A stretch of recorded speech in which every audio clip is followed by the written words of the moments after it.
The important thing to remember is that this is not like Alfred's Playhouse. There is no deeper meaning. This is not abstract work that has a emotional core to it. This is concentrated autism, and it's lethal. It's fatal. Don't even try to smell it to see what it smells like, because it will knock you on your fucking ass. Excuse me.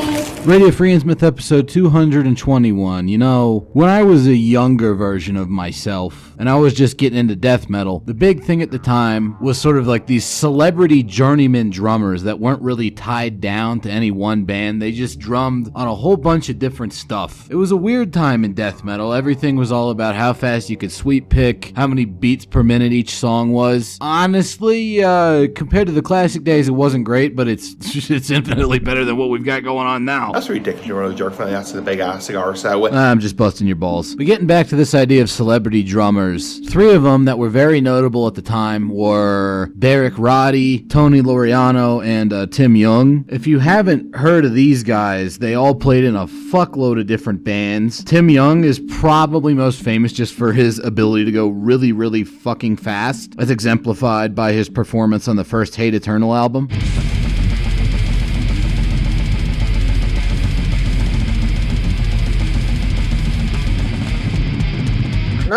Yeah, that's pretty darn quick. You might also have heard him on the first Decrepit Birth album. You might recognize him for his stint in Morbid Angel. And apparently he's actually the drummer for Pessimist now, which is really good news because that means Pessimist are fucking active again. Which, yeah, I'm sure that probably none of you care about, but you will care about it if any new material they record is as good as the three albums they did back in the 90s and early 2000s, man. They're a really good band. I should cover them at some point. Yeah. Getting back to the topic at hand, Derek Roddy. In my mind, he's mostly notable for his really complicated, like, tom rolls and kind of a wacky double bass technique, which you can hear being utilized to its full effectiveness on the second Nile album.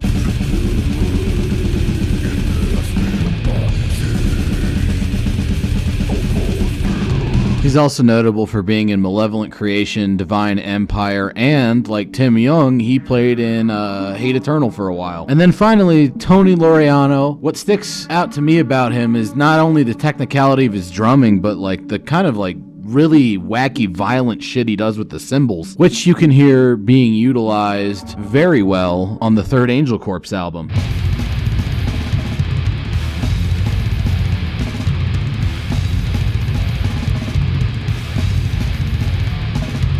You might also remember him for playing a couple tours for 1349 when Frost couldn't really get into the United States. Might have pulled a couple of misdemeanor oopsies, assault charges from bar fights. I always thought that was really funny. He plays into like the black metal criminal stereotype, but it's not even ideological stuff like burning down a church or stabbing a gay dude. He literally just gets in fights at bars, and sometimes he can't tour for a while. But yeah, Tony picked up the slack there. Like Derek Roddy, he was also in Nile, but there is one band out there that features all three of these men drumming for them. And the name of that one and only band is Aurora Borealis. 약간 잡다한 것들이 다 들어가 있어요. 어디에 넣기도 애매하고. Yeah, alright, little Miss Smarty Pants. Technically, all three of these guys have done live drumming for Malevolent Creation, but I'm talking about studio work only here. All three of these guys have appeared on different Aurora Borealis full-length albums. In fact, Tony Laureano was even in this band for the debut EP, then left. Then they had Derek Roddy for 2 albums. Then they had Tim Young for an album. And then Tony Laureano came back for another album. I mean, I'm sure it must be way less of a headache now that they have a stable band lineup, but I almost kind of wish they had kept this going, if only so they could have had, like, George Colias and John Landstreff, maybe Alex Hernandez in the band at some point. Just like literally every death metal drummer. Why not? We'll do it live! Fuck it! But yeah, that's what this episode's gonna be about. Aurora Borealis, and it only took us 4.5 minutes to get there.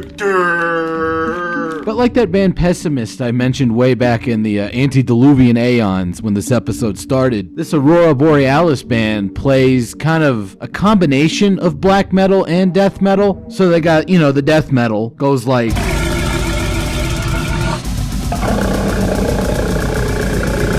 You know, with all the palm muting and the technicality, the heavy emphasis on chromatically arranged guitar riffs. But then you got your black metal that goes like... tends to be a bit more atmosphere focused, a bit more consonant in its melodicism, has more of a flowing feel to it than the choppiness of death metal. You take the two of those together, mash them up, boom, what do you get? 제가 V앱을 너무 안 한다고. Yeah, you get what some people like to call blackened death metal. Not really a term that I like to use. It feels kind of artificial and weird and nerdy. I prefer to think of a band like Aurora Borealis as playing something that lies in between the two, sometimes more to the black metal end, sometimes more to the death metal end. Or maybe it's just because like blackened death metal people say that shit and you think of like Belphegor and Behemoth, two bands that kind of have their moments, but especially nowadays they're mostly just kind of shitty. Damn! Shots fired! Shots fired! But yeah, this Aurora Borealis band, they have black metal roots that go very deep. And when I say they, I should really just be saying he, because for a giant chunk of their career, this band was essentially a solo venture for a Mr. Ron Vento, which is kind of why they've had so many drummers over the years. It's mostly just like session stuff. But he got his start in the black metal scene, specifically towards the tail end of the very early United States black metal scene, with a band that actually started way back in 1988 before he was in the band, called Lasregas Nosferatus, that I didn't know about until I started doing research for this episode. And I'm kind of mad I didn't know about these guys, because like I said, they are a very old US black metal band, and I actually think they're kind of important. They are so old that kind of the one constant member has been guitarist and vocalist Steve Scully Shoemaker, who has a metal history that goes even farther back to 1983, when he was in the band Hallows Eve.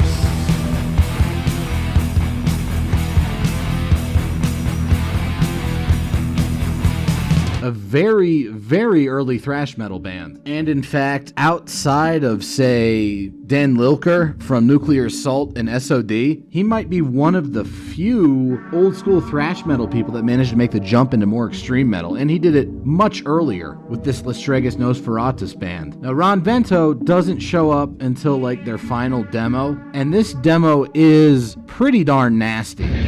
Especially for United States black metal, even for 1995, this sort of like weird winding melodic tremolo riff is still pretty darn ahead of its time, and very conducive to the sort of spooky atmosphere they are trying to create.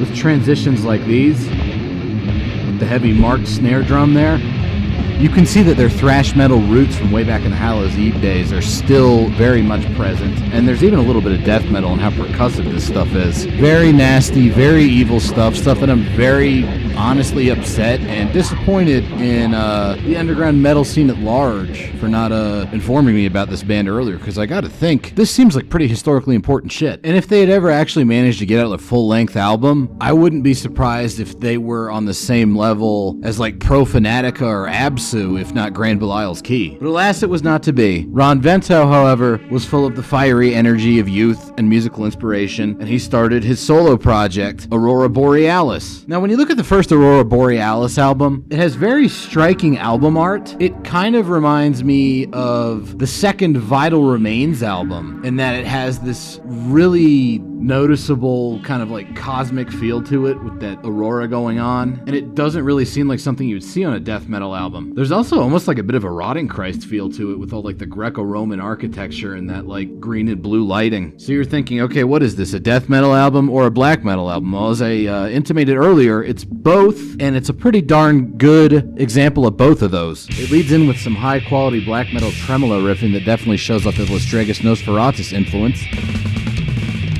As you could tell by that drum roll and that double bass, we have officially entered the Derek Roddy era of this band. Tony Laureano was only around initially for that first EP.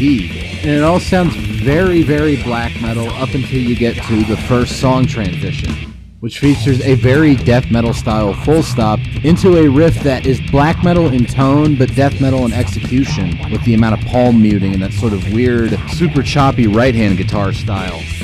Back into the tremolo riff with Derek Roddy cutting up the riff with some strategically placed blast beats, and then you get the other side of this album, which is why there's Greco-Roman architecture on the front. It's very neoclassical in many ways, particularly in the lead guitar technique, and the emphasis on a whole lot of different transitioning parts, speaking of which, This one really utilizes Derek Roddy's penchant for these weird rolling fills to its fullest. And once we get through this tremolo linking blast beat passage, I think we're going to hear a little bit more death metal. But it's that same sort of weird death metal they were doing earlier, where it's sort of a black metal melody being played with a death metal guitar technique. And there's a breakdown.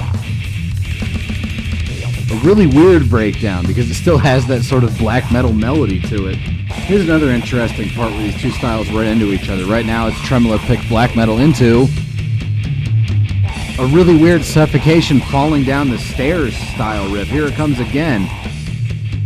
Switching off between those two parts effortlessly, and it doesn't seem like patchwork or cobbled together randomly. It's all very purposeful. And that's why I think Aurora Borealis are a band worthy of notice. So Derek Roddy would actually be around for the album after this, which was continuing much in the same style. But when we get to the third album, we switch drummers out. Now we have Tim Young, and we have even more neoclassical elements with songs introing with some odd sweep-picked arpeggios, winding their way through these passages of swiftly tremolo-picked right-hand guitar riffing. This album has a lot of riffs on it, like this one right here, with some nice Tim Young blast beats under that are very much almost kind of Nordic black metal sounding, somewhat unusual for Aurora Borealis, but then of course that leads into your standard sort of spooky, waltzy, vaguely neoclassical tremolo pick guitar passages that have been an important part of this man's oeuvre ever since the Lasregas Nosferatus days. Speaking of neoclassicism, here's a cool little compositional trick. You just move that riff up a few frets, you got a whole new riff utilizing that same melody while building compositional tension. You know, for such an under-recognized band, Aurora Borealis is a very distinctive style. Like, you can tell this is an Aurora Borealis riff just from the melody.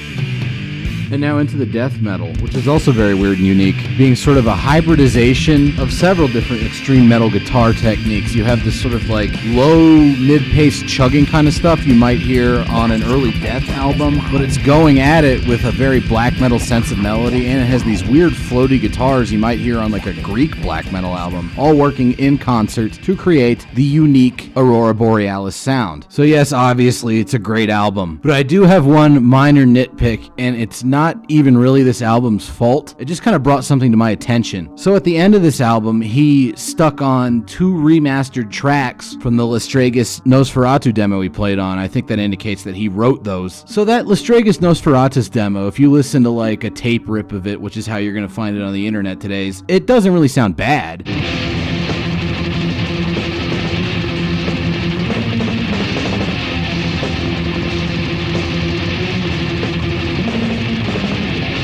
You know, it's a little washed out and muffled and hissy, to be expected for a tape rip of a demo from the mid-90s. But these same 2 songs were actually featured as re-recorded versions on the very first Aurora Borealis EP, which featured Tony Laureano on drums the first time he was in the band. And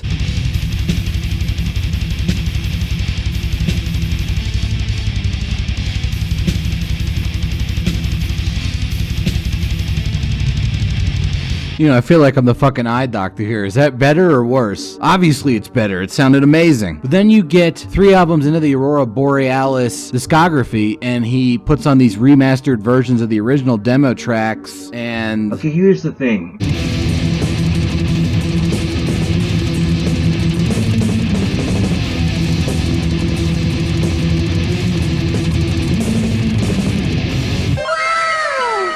it sounds fucking amazing. And that means somebody either has access to a very clean copy of that original demo tape, or else they have the actual master tapes for it. And nobody's thought to release the entire thing. Seriously, Lasregas Nosferatus is fucking awesome. And this, like, tape copy is just hanging out there in limbo, sounding amazing. Great sound quality. And it hasn't been released yet. There hasn't been anything officially released as like a reissue of any Lasregas Nosferatus stuff that I could find out about. Nobody's done like a sick demo comp for this yet. This band sounds fucking great, and you can only hear it piecemeal through tape rips and re-recordings and remastered bonus tracks on the ends of other bands' albums. It pisses me off! 아니 원스 여러분들이 Alright, sorry, I'll stop whining. I had to get that out there. But anyway, speaking of Tony Laureano over there, for the fourth Aurora Borealis album, he comes back in the band, and this marks a bit of a style shift to more of the modern Aurora Borealis style. Sort of a slightly more normal modern death metal sound.